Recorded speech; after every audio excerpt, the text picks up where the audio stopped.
What does the 1945 movie Detour and Season 1, Episode 2 of Columbo have in common?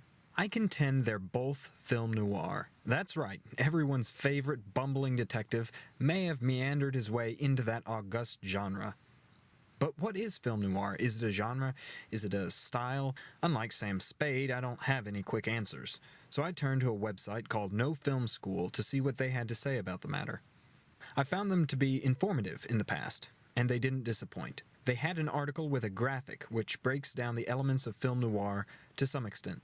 Some of the principal elements chosen to represent noir are as follows. Investigator, a man of relative integrity. Criminal, usually a murderer. Woman 1, bad and beautiful. I've seen her elsewhere called the Spider-Woman. Woman 2, good, but bland. I've had a teacher who referred to this type of woman as the good wife. Dark and oppressive lighting, heavy drinking or smoking. Complex and or far-fetched plot. I would add the following to that list. Quippy or hard-boiled dialogue. I assume our guest has arrived? Yes, sir, but Mr. Kennicott isn't here yet. Well, he's not due for another 30 seconds. Framing devices, and unusual camera angles, such as low or high camera angles. Before we dive into the specifics, however, let's briefly recap the Columbo episode in question, Death Lends a Hand. Even the name sounds like an old dime novel. In this episode, the wife of a newspaper owner cheated on her husband, who in turn became suspicious and hired a private detective firm to follow her. The head of the firm, Brimmer, told the husband that his wife was faithful, though he knew she wasn't. And then he tried to blackmail the wife into getting privileged information from her husband and giving it to him as a favor for his silence. The wife comes to Brimmer's house to refuse his demand, but she hints she will expose Brimmer's blackmail attempt to her husband, and in a fit of anger, Brimmer accidentally kills her. The lady's husband, already being acquainted with Brimmer, then hires him to find out what happened to his wife, while the police lieutenant Columbo follows his own line of reasoning. In the end, Columbo tells Brimmer he thinks the lady's contact lens is at the place where she was killed.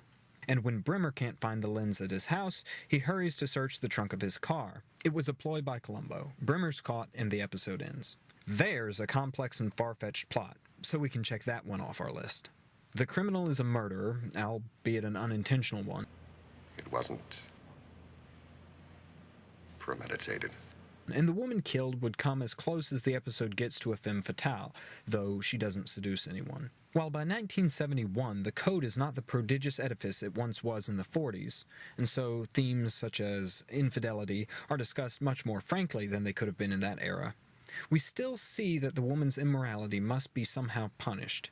And, as with Phyllis in Double Indemnity, we find she pays with her life. One could certainly question Columbo's integrity, as he implies he sabotaged Brimmer's car so that they could trap Brimmer, and he lies about the dead woman having lost a contact lens, also to trap Brimmer. Hardly above-board conduct for a police lieutenant. Woman 2, or the good wife, is the wife of one of Brimmer's top men.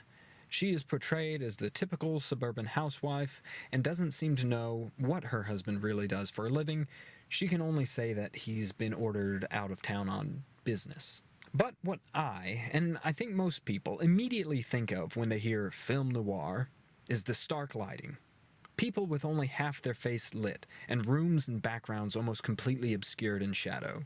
A picture's worth 1,000 words, though, so here are some examples of those more visual elements in the episode, as well as the various framing devices and odd camera angles used. If we desaturate the image, the stylistic similarities with the black and white noirs of yore become even starker. It is the stylistic similarities, combined with the fact that it meets so many of the other criteria, that put it over the top for me, and lead me to conclude that this is more than just a run-of-the-mill detective television show episode. With a runtime of 1 hour and 15 minutes, which is even longer than Detour, this is a film noir.